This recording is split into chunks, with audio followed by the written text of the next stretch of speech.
Hey guys, my name is Simpzy. How you all doing? Welcome back to some more Total War Rome 2 here today on the channel. We have episode 2 of my Divide et Impera DEI modded Epirus series. In today's episode, Pyrrhus is on the warpath after taking Beneventum, Cassentia and Rome in the last episode, and after destroying 3 legions of Rome, they're on the back foot and we have to try and finish them off here today. Pyrrhus is also going to look to expand and conquer into the Ligurians, into Genoa, and potentially into Cisalpine Gaul. So, if you like the sound of that, feel free to leave the video a like, subscribe if you're new around here with notifications on, let me know in the comments feedback and suggestions for the series, and where you'd like me to expand and conquer. Feedback and suggestions are welcome in the comments. We're going to be continuing on our main objective here today of forming a Mediterranean kingdom and eliminating Rome. Okay guys, welcome to the campaign map. Let's get stuck into it. So, I currently have 2 armies in operation. My main with Pyrrhus pushing towards Arretium to get that good old wine resource. And it looks like the Romans have fled back to Arretium with an army as well. So, we did lose a unit there, which is unfortunate, but we're going to loot and occupy Arretium.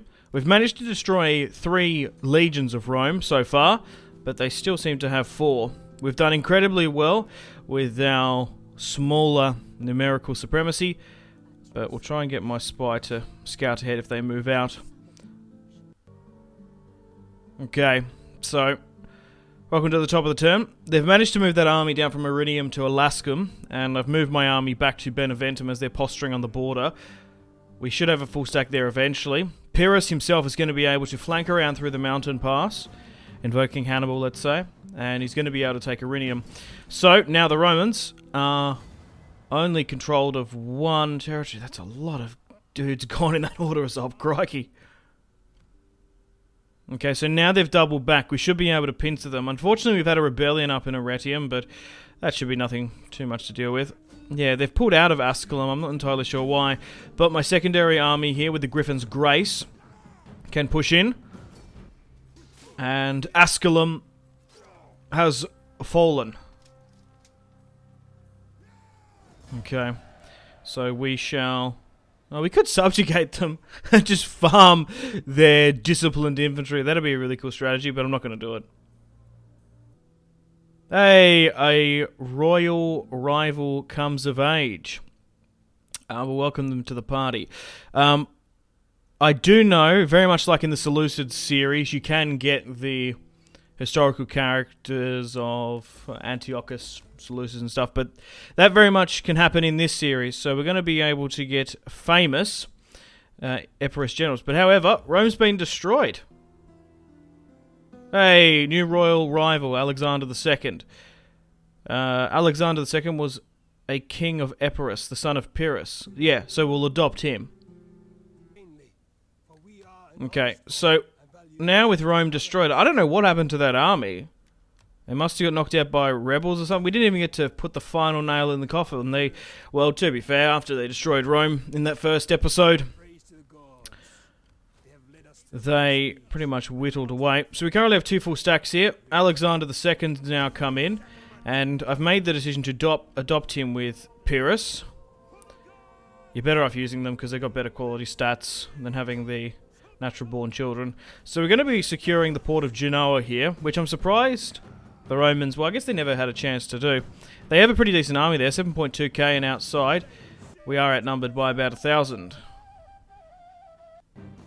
Alright, so now we've been attacked here during the end turn phase. This is going to be a good one.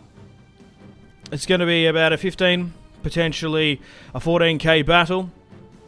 Epirus are going to be hopefully dealing with some barbarians here today.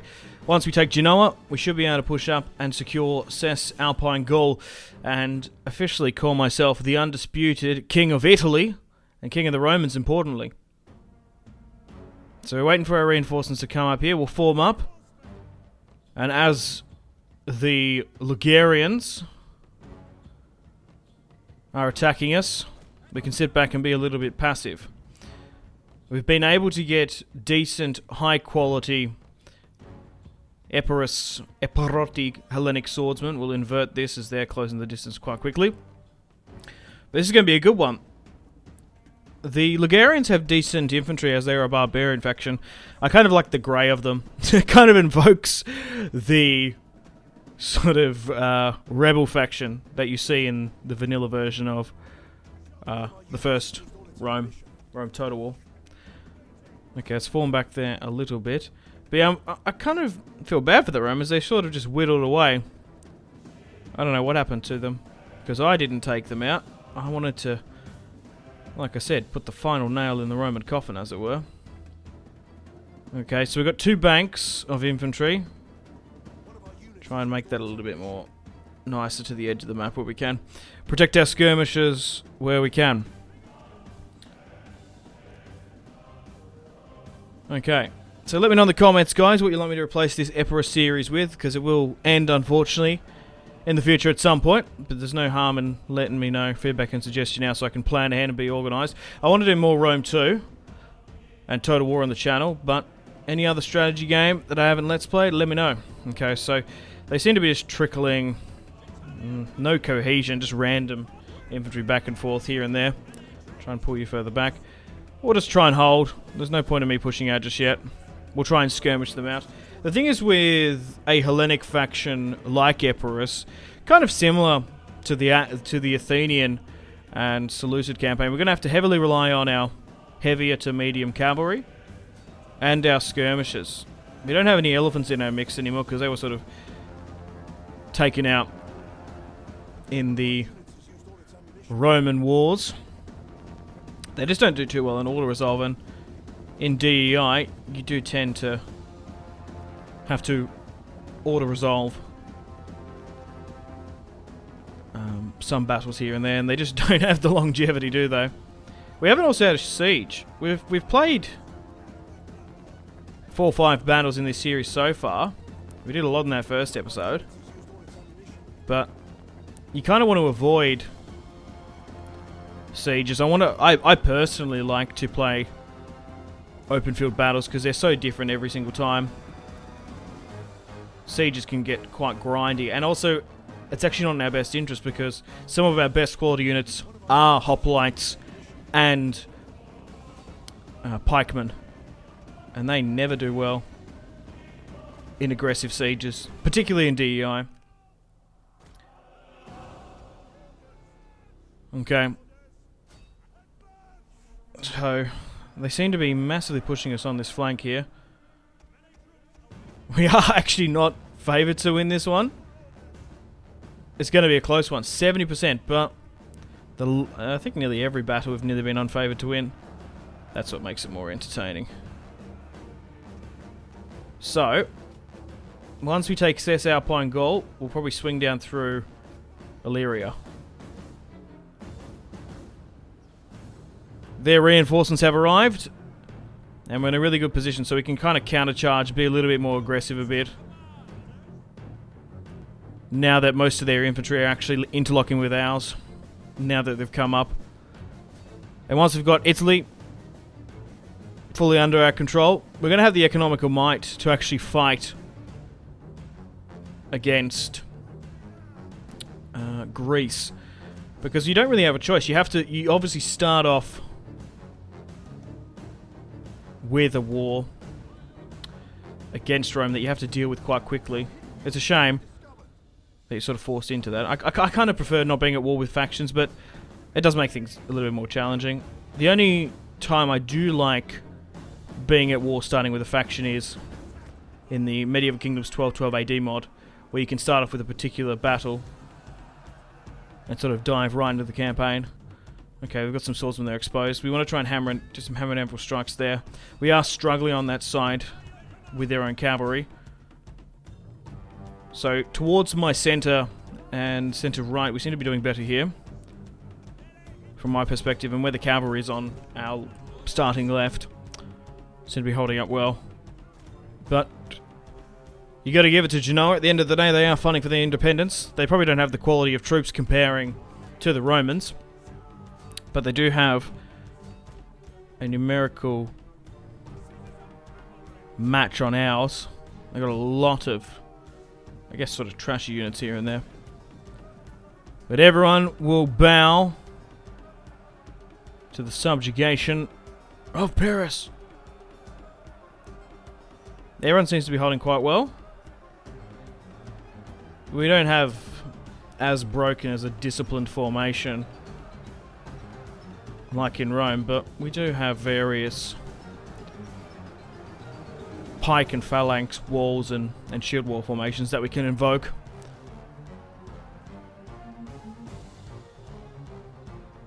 Okay, but now as we expand our influence in the peninsula, we will be bordering with the Massalians, so we've got to watch out for them. I do think we have like a...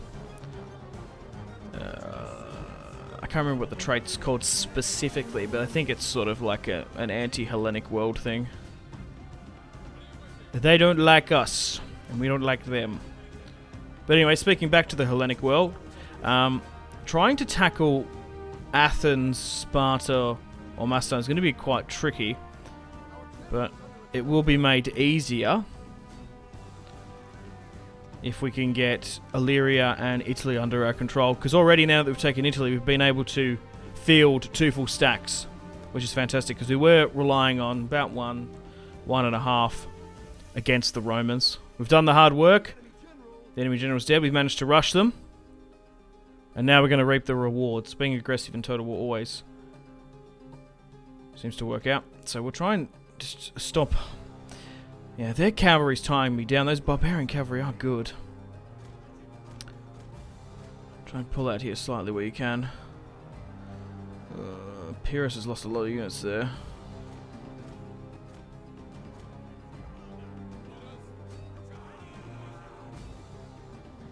Okay. Just turned into a bit of a grindy fight.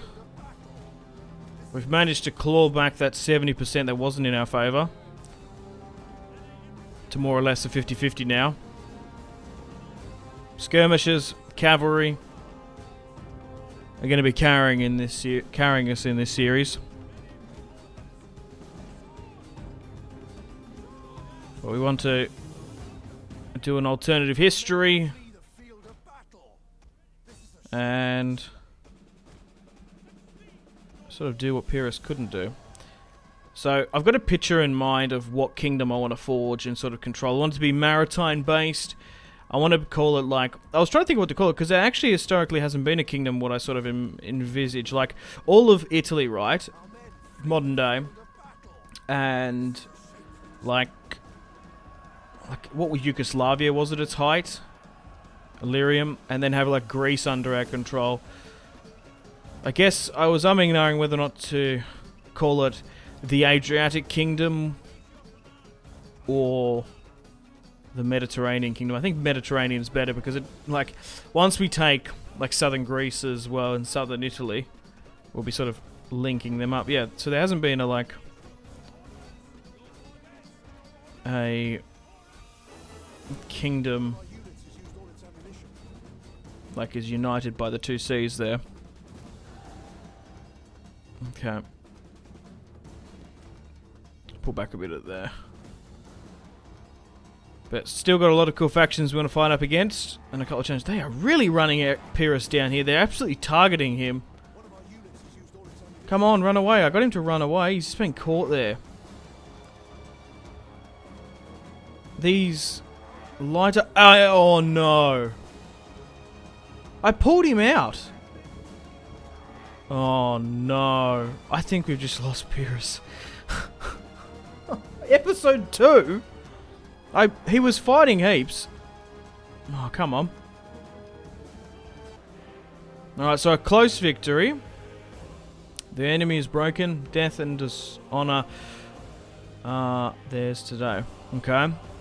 So we deployed 6, just shy of 7k. We lost 1.9k. They deployed 8.2. We've won here today, but at what cost?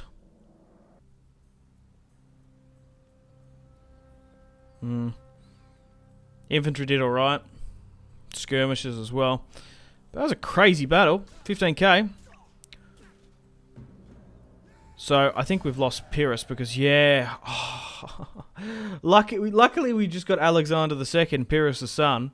Because you can't have, like, children born and come of age in the game. But you're actually better off just adopting those historical heirs, because they're a lot older and get better traits. I guess we'll just bring in a randomly generated general for now.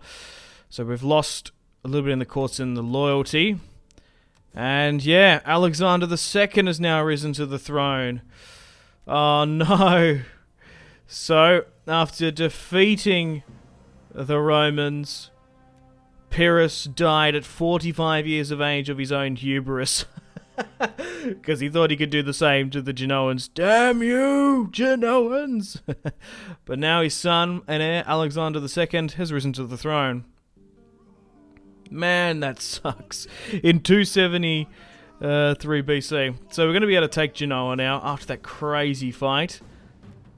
But put a rip, put an F in the comments for Pyrrhus.